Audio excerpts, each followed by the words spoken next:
Cordial saludo, mi nombre es Didier Arroyo, soy estudiante del doctorado en Educación Matemática y a continuación voy a presentar el tema de tendencias y corrientes en la educación matemática. A lo largo de la historia, la forma de enseñar y aprender matemáticas ha cambiado profundamente, influenciada por distintos modelos teóricos provenientes de lo que es la psicología, la sociología y lo más reciente es la tecnología. Entender estas corrientes nos permite como futuros egresados del doctorado comprender por qué enseñamos como enseñamos y nos da a la vez herramientas para mejorar nuestra práctica. Para organizar esta exposición he dividido este contenido en tres partes, en tres ejes. En el primero, revisaremos a los teóricos fundamentales del siglo XX, que son la base de muchos modelos educativos actuales. En lo segundo vamos a estar viendo lo referente a la psicología y la cognición, quienes nos ayudan a comprender, a entender cómo la mente humana aprende lo que es las matemáticas. Y de tercero voy a presentar lo que son los autores e innovadores del siglo XXI, que representan las tendencias más recientes en la enseñanza de esta disciplina. Así que vamos a arrancar con lo que le mencionaba anteriormente. Este primer eje corresponde a los teóricos fundamentales del siglo XX. Estos autores sentaron las bases epistemológicas y pedagógicas que hasta hoy siguen vigentes en la enseñanza de las matemáticas. Tenemos a Jean Piaget, considerado el padre del constructivismo genético. Piaget plantea que el conocimiento matemático no es algo que se transmite de una forma pasiva entre el docente y lo que es el estudiante, sino que construye activamente a través de etapas de desarrollo cognitivo. Estas etapas que él describió como sensiomotoras, preoperacional, de operaciones concretas y de operaciones formales determinan qué tipo de pensamiento matemático es capaz de realizar un niño en cada momento de su desarrollo. Por ejemplo, un niño pequeño necesita manipular objetos para entender la noción de cantidad y cuando hablamos de manejar objetos nos referimos a objetos concretos, mientras que un adolescente ya puede razonar de forma abstracta sobre lo que son las ecuaciones y más cuando se involucra en lo que es la parte de las letras. La gran implicación pedagógica de Piaget es que la enseñanza debe respetar el nivel de desarrollo cognitivo del estudiante y no adelantarse a él. En segundo lugar tenemos a Vygotsky, representante del enfoque sociocultural. A diferencia de Piaget, que centra el desarrollo en el individuo, Vygotsky pone el énfasis en la interacción social como motor de aprendizaje. Su concepto más influyente es la zona de desarrollo próximo, que define como la distancia entre lo que un estudiante puede hacer de forma autónoma y lo que lo que es lograr con la ayuda o mediación de otra persona más experimentada, ya sea un docente, un compañero, un familiar o quizás, basándonos en la actualidad, una herramienta tecnológica. Esta idea es la base de las estrategias como el trabajo colaborativo, el aprendizaje entre pares y el andamiaje pedagógico, donde el docente ofrece apoyo temporal que se retira progresivamente a medida que el estudiante gana autonomía y va creando conocimiento. En tercer lugar, tenemos a Soltan, quien propone el aprendizaje por estructuras a través de materiales manipulativos. Soltan desarrolló materiales como los bloques lógicos y los bloques multibase, que permiten que los estudiantes descubran mediante el juego y la manipulación física estructuras matemáticas abstractas como el sistema de numeración, las operaciones algebraicas, las propiedades geométricas.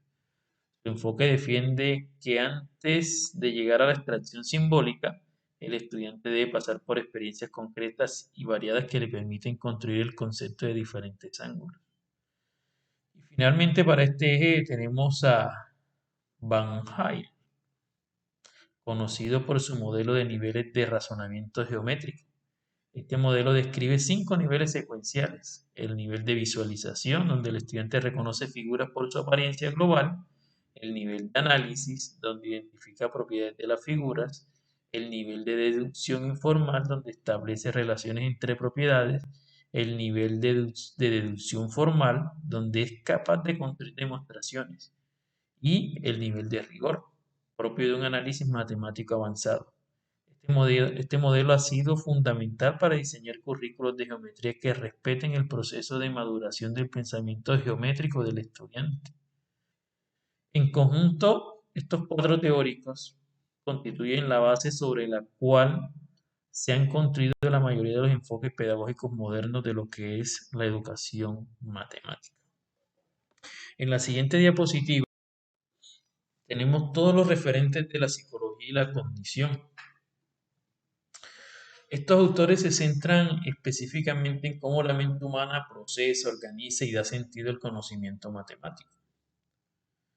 Al comenzar con Brunner, quien plantea el aprendizaje por descubrimiento, propone que el conocimiento pueda representarse de 3 formas, que además sigue un orden de desarrollo que es importante tener en cuenta. La representación en activa, que a través de la acción y la manipulación directa; la representación icónica, que es a través de imágenes, dibujos o esquemas; y la representación simbólica, que es a través de un lenguaje formal y los símbolos matemáticos. Una implicación importante de esta teoría es que para poder introducir un concepto nuevo, conviene a partir de la acción y la imagen antes de llegar a símbolos abstractos. Por ejemplo, antes de presentar la fórmula del área de un rectángulo, es útil que el estudiante manipule lo que son cuadrículas o dibuje rectángulo y cuente sus unidades para que tenga una representación previa. En segundo lugar tenemos a Ausubel y su teoría del aprendizaje significativo. Ausubel sostiene que el factor más importante que influye en el aprendizaje es lo que el estudiante ya sabe. Los nuevos conceptos matemáticos deben anclarse a estructuras cognitivas previas para que adquieran significado real en lugar de memorizarlos de forma mecánica. Esto se relaciona con el uso de organizadores previos, es decir, actividades introductorias que activen el conocimiento previo del estudiante antes de presentar un contenido nuevo, conectando lo que ya sabe con lo que él va a aprender. En tercer lugar está Richard, quien introduce una distinción que se consideró clave para entender muchos problemas de enseñanza de las matemáticas. La diferencia entre lo que es la comprensión instrumental y la comprensión relacional. La primera es saber aplicar una regla o un procedimiento sin entender por qué funciona. Es un conocimiento mecánico. El tipo de cuando uno dice sé hacerlo, pero no sé por qué. La comprensión relacional, en cambio, implica entender el significado, las relaciones y las conexiones entre los objetos, lo cual permite adaptar el conocimiento a situaciones nuevas. Richard defiende que la enseñanza debe orientarse hacia la comprensión relacional, porque es la que genera aprendizajes duraderos y transferibles, a diferencia de lo inicial, que viene siendo la comprensión instrumental, que es lo que nos lleva a lo mecánico. Y por último, en este eje tenemos a Howard, con su teoría de inteligencias múltiples. Howard cuestiona la idea tradicional de que existe una única inteligencia general y propone que existen múltiples tipos de inteligencia, entre ellas la lógica matemática, pero también la lingüística, la espacial, la musical, la interpersonal, entre muchas. Para la educación matemática esto implica reconocer que todos los estudiantes aprenden de la misma manera y que pueden diversificar las estrategias didácticas para llegar a estudiantes con distintos perfiles de inteligencia. Por ejemplo, usando música, movimiento, trabajo en equipo, representaciones especiales para enseñar conceptos matemáticos. En este mapa que tenemos acá, podemos ver los aportes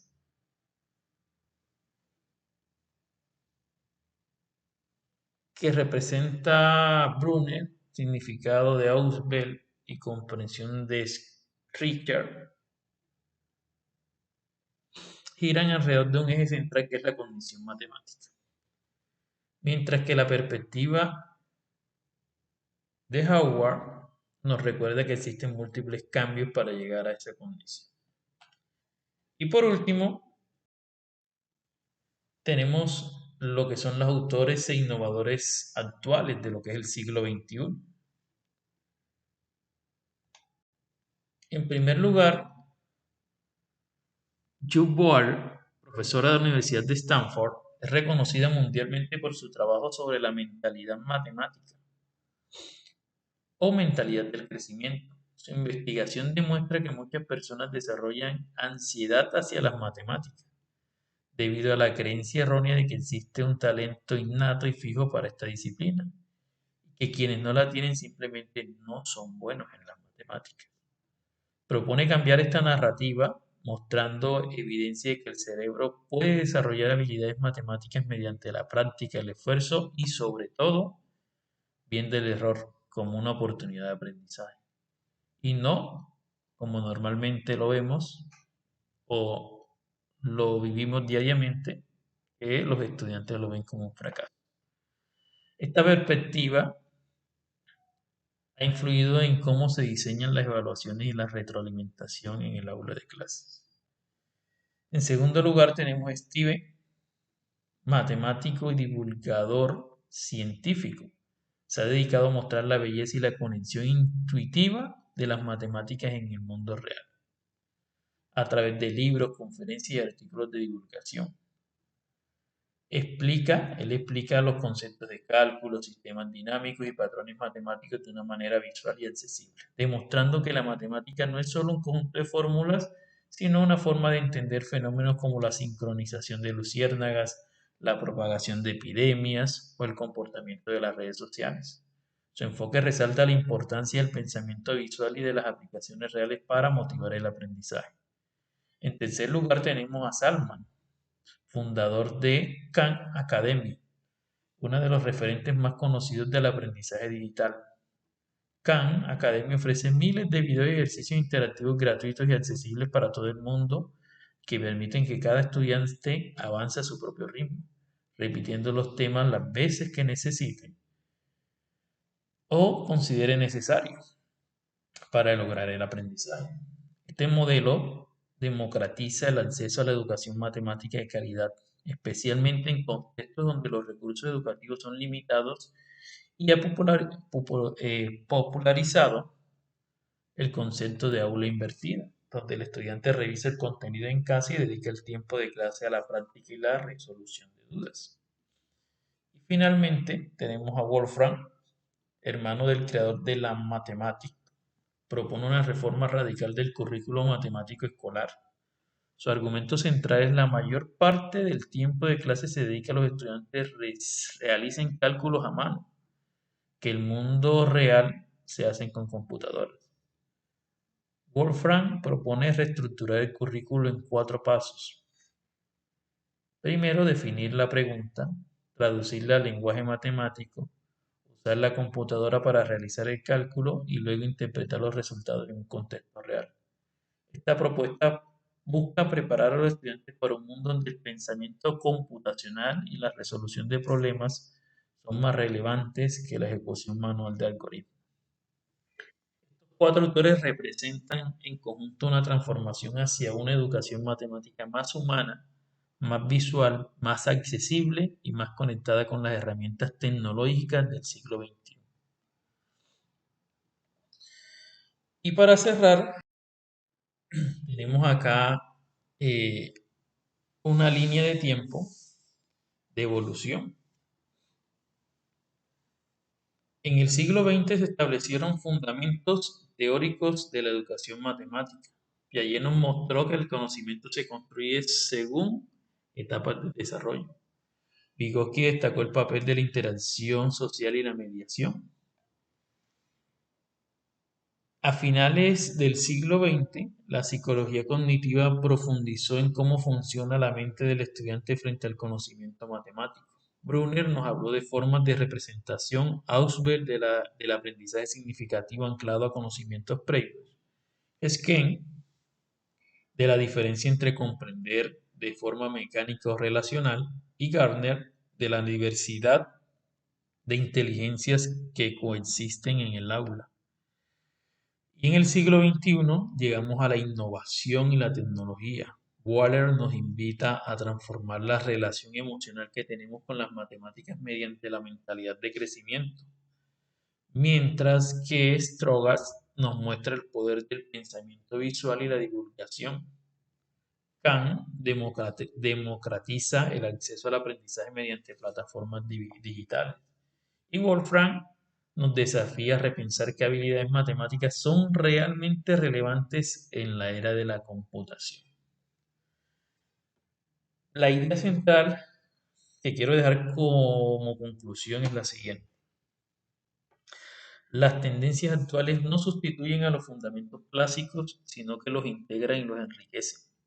Un docente de matemáticas del siglo XXI necesita comprender las bases del desarrollo cognitivo y social del aprendizaje, que lo aprendimos mucho tiempo atrás, planteado por todos esos teóricos del siglo XX y por los psicólogos cognitivos, pero también debe estar dispuesto a incorporar herramientas tecnológicas, que es el boom, fomentar una mentalidad de crecimiento en sus estudiantes y conectar la matemática con problemas reales y significativos, obviamente para eh, motivar a los estudiantes, que los estudiantes tengan interés y sea un reto para ellos.